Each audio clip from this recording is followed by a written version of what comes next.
रानी बाछल को अकेली रथ में बैठी देख और चलने की आज्ञा सुन रथवान हैरान रह गया। अपने मन में कहने लगा कि हे भगवान, एकली रानी इतने बड़े महाराजा की बहू पीहर जा रही है, न संग में नौकर चाकर न दास दासी, मुझे तो दाल में काला नजर आता है। रानी भी बड़ी उदास व चिंतातुर हो रथ में बैठी थी कि रथवान ने भी उदास होकर रथ हाँक दिया और सिरसापाटन की तरफ चल पड़ा। रथ के चलने की घोर पातालपुरी जा पहुंची। राजा वासुकी के कान खड़े हुए कि ऐसी घोर तो राजा जन्मेजय के रथ की होती थी, जिसने नाग यज्ञ करके नागों के कुलों के कुल भस्म कर दिए। ऐसे दुष्ट को जन्मने से पहले ही ताकि तुम्हें बीड़ा खाकर दुश्मन का भरम नष्ट करो। हम सबकी रक्षा का भार तुम्हारे ही कंधे पर है। राजा वासुकी की वाणी सुनकर ताकि भयभीत तो काफ़ी हुआ, मगर हिम्मत करके बीड़ा उठाकर चाप लिया और बोला, राजा जी, आपके आशीर्वाद से दुश्मन को नष्ट करके ही लौटूंगा। इतना कहकर ताकि नाग अपनी नागिन को साथ ले उड़कर उसी जंगल में जा पहुंचा जहां रानी बाछल एक बड़े पेड़ के नीचे रथ में लेटी सो रही थी। ताकि की हिम्मत रानी को डसने की नहीं पड़ रही थी। तब उसने रानी को छोड़कर रथ के बैलों पर दृष्टिपात किया और अपना फन उठाकर दोनों बैलों को काट खाया और पास ही बुम्बी में घुस कर बैठ गया। जब रामू रथवान की नींद खुली तो उठकर बैलों के पास गया कि बैल रथ में जोड़कर चलना चाहिए, मगर बैल तो ताकि नाग के काटते ही मर गए। उनके मुंह से शेरों झाग निकले हुए धरती में पड़े थे। उसने अपने मन में समझ लिया कि इन्हें सांप ने काटा है और उसी के काटने से ये दोनों मर गए। रथवान से बैलों की हालत न देखी गई। वह हिचकी भर कर रोने लगा। ताकि नाग तो ताक में ही था।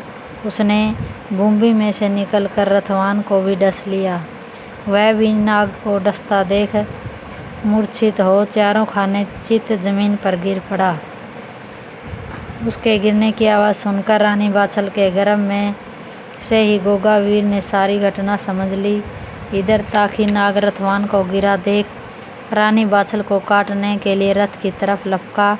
इधर गोगावीर भी ताक में था। झट गर्भ से बाहर निकलकर अपनी माया फैला दी और ताकि की गर्दन धर दबाई और कहा, पाजी, या तो तीनों को जिंदा कर, वरना तुझे जान से मार कर पक्की नींद सुला दूंगा। तूने बेचारे रथवान को बिना बात के डसा। इसका मरना सुनकर इसके बाल बच्चे तुझे दोनों को भी जी भरकर कोसेंगे या नहीं। इतनी बात गोगावीर की सुनकर ताकि नाग को नागिन ने जान लिया कि यह मेरे पिया को जिंदा न छोड़ेगा। वह हाथ जोड़कर बोली, हे राजकुमार, आप इतनी खता माफ़ कर दो, मैं इनसे अभी तीनों को जिंदा करवा दूंगी। नागिन की बात सुनकर गोगावीर को दया आ गई और वह ताकि को छोड़कर गर्भ के अंदर जा पहुंचा। नागिन के कहने से ताकि ने रथवान व दोनों बैलों के जख्म में से जहर चूसकर तीनों को जिंदा कर दिया। रथवान ने बैल जोड़कर रथ हाँक लिया। ताकि नाग ने रथवान व बैल जिंदा तो कर दिए, पर अपने मन में सोचने लगा कि मैं राजा वासुकी के सामने कौन मुंह लेकर जाऊंगा। मुझे बीड़ा नहीं खाना चाहिए था। खाया है तो प्रण पूरा करूंगा। बेगरती की जिंदगी से तो मरना ही बेहतर है। ऐसा अपने मन में विचार कर ताकि उड़कर फिर रथ के पहिए पर चढ़ गया। उसी के पीछे नागिन भी उड़कर जा पहुंची। जारवीर ने गर्भ में से ही अपनी माया फैलाई। ताकि नाग पहिए पर चिपका दिया। न उससे आगे सरका जाए न पीछे। अपने पति की यह दुर्दशा देख नागिन हाथ जोड़कर बोली, रानी जी, मेरे बालम को छोड़ दो, इनकी कोई खता नहीं है। किसी भूत प्रेत ने माया फैलाकर इनकी मत हर ली है। मैं जब तक जीऊँगी आपके एहसान को न भूलूँगी। नागिन के वचन सुनकर रानी बाछल कहने लगी, तेरे पति की करतूत जिंदा रहने काबिल नहीं है। तू ही बता, मैं दुखियारी अपने दुख से दुखी हो पिता के घर जा रही हूँ और तेरे प्रीतम ने बेचारे रथवान और बैलों को डस लिया। फिर उसे उससे भी सब्र न आया। अब मुझे डसने के वास्ते इतनी दूर हमारे रथ का पीछा करके पहिए पर आन चिपटा है। ये तो गुरु गोरखनाथ की कृपा है, जो उनकी माया से बैल व रथवान जिंदा हो गए, वरना बैल व रथवान के बगैर हम भी जंगल में भटक कर मर जाते। नागिन दोनों हाथ जोड़कर बोली, हे रानी, आप भी स्त्री हैं और मैं भी आपको जानती हूँ, विधवा नारी का जीवन कितना कष्टदायक होता है। इसलिए आपसे प्रार्थना है, महारानी, मुझे रंडापे का दुख न देखने दो। मैं आपसे वायदा करती हूँ कि मैं व मेरा प्रीतम दोनों आपके ताबेदार रहेंगे और जो भी काम आपके कुटुंब का होगा, सर आँखों से हुक्म मिलते ही पूरा सर केवल करेंगे। रानी बाछल से नागिन का विलाप न देखा गया। उन्होंने गुरु गोरखनाथ को याद किया। गोगावीर ने गर्भ में ही अपनी माँ समेट ली और ताखी नाग आसमान को उड़ गया। पीछे पीछे नागिन भी उड़ गई। रथवान ने रथ हाँक दिया, बैल भागने लगे। रात दिन की मंजिल करके सिरसा पाटन नगर में जा पहुँचे और रानी बाछल रथ से उतरकर अपनी माता के पास महल में पहुँच गई। रानी बाछल अपनी माँ से गले मिलकर खूब रोई। सखी सहेलियाँ भी महल में रानी बाछल का हाल चाल जानकर अपने अपने घरों को चली गई। अब रानी बाछल की माँ अपनी बेटी की राजी खुशी और उसके ससुराल का हाल चाल पूछने लगी। रानी बाछल ने अपनी माँ को अपनी सारी कहानी जो जो उस पर गुजरी थी सो बताई। रानी बाछल ने कहा, माता, मेरी ननद छबिलदे ने अपने पिता के कान भरे हैं। मेरे ससुर ने बेटी की बातों को ही ठीक समझा और मुझे गलत समझकर रथवान को बुला यहाँ आने पर मजबूर किया। गोरख गुरु के वरदान को उन्होंने मेरे पति की गैर मौजूदगी के कारण मुझे दुहागन करार दिया। अगर मेरी बात गलत निकले तो आप मुझे जिंदगी को ज़मीन में गड़वा देना। मैंने संतों की सेवा की है। गुरु गोरखनाथ के वरदान का ही ये फल है। अपनी बेटी की दुख भरी गाथा सुनकर रानी ने अपने पति कुंवरपाल को बुलाकर सब बात बताई और अपनी बेटी बाछल के दुख व छबिलदे के प्रपंच की कथा समझाई। अपनी पत्नी की वाणी सुनकर राजा कुंवरपाल का मन न भरा। उन्होंने अपनी बेटी बाछल से खुद वार्तालाप करके सारा हाल समझा। राजा कुंवरपाल ने कहा कि अगर तुम्हारी बात सच्ची है और इसमें चालाकी नहीं है तो मैं तुम्हारे ससुर का दिमाग ठीक कर दूंगा। मुझसे कुछ छिपाना नहीं। अगर कुछ गलती हो गई हो तो साफ साफ बता देना।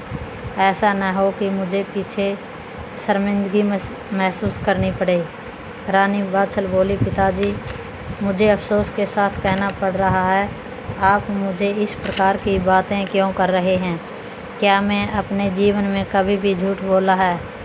कभी मेरी कोई बात आपने गलत देखी है? अगर मेरी बात गलत निकले तो जिंदगी को ज़मीन में गड़वा देना। आपकी बेटी सतवंती ही रही है और आखिरी दम तक सतवंती ही रहेगी। राजा कुंवरपाल अपनी बेटी बाछल की बात सुनकर संतुष्ट हो गए, मगर फिर भी बोले, बेटी, सब बात तुम्हारी सच होगी, पर परीक्षा लेनी बहुत ज़रूरी है। मैं अपने महल में कुआं खुदवाकर कच्चे सूत से पलंग बनवाकर उस पर तुम्हें सोने की आज्ञा दूंगा और अगर तू कच्चे सूत के बने पलंग पर गहरी नींद में सो जाओगी तो मैं राजा उमर सिंह को चिट्ठी लिखूंगा और अगर सूत के धागे टूट गए, तुम कुएं में गिर गई, तो भी ईश्वर इच्छा समझकर अपनी मूछ नीची कर सब्र से बैठ जाऊंगा। रानी बाछल ने अपने पिता की शर्त को हंसी खुशी मंजूर कर लिया। राजा कुंवरपाल ने राजमिस्त्री बुलवाकर अपने महल में कुआं खुदवाया, जो काफ़ी गहरा था। कुआं खुद जाने के बाद उसमें किक्कर के कांटे, गोरू व कांच के नुकीले टुकड़े व लोहे के कांटे भी बहुत से भरवा दिए और फिर एक कच्चे सूत का पलंग बनवाकर उसे कुएं के ऊपर बिछवा दिया और उस पर सफ़ेद चादर बिछवाकर रानी बाछल को सोने की आज्ञा दी। अपने पति की इस प्रकार की हरकत देख रानी बाछल की माता सारगंदे फूट फूट कर रो पड़ी और अपने पति से हाथ जोड़कर बोली, अगर तुम्हें इसी प्रकार अपनी बेटी की हत्या करनी है तो तड़पा तड़पा कर मारने से क्या लाभ। तलवार के एक ही वार से इसका सिर धड़ से जुदा कर दो।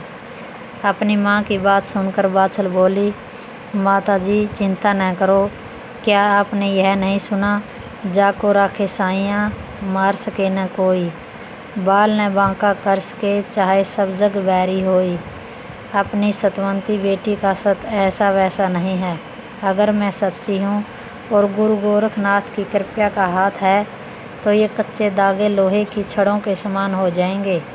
इतना कहकर रानी बाछल पलंग पर कूद कर चढ़ गई। सबने देखा कच्चे सूत का एक तार भी नहीं टूटा। राजा कुंवरपाल ने बड़ी खुशी मनाई और रानी सारगंदे ने गरीबों को सोने चांदी और हीरे मोती का दान दिया। और फिर राजा कुंवरपाल ने राजा उमर सिंह को पत्र लिखा। जय गुरु गोरखनाथ।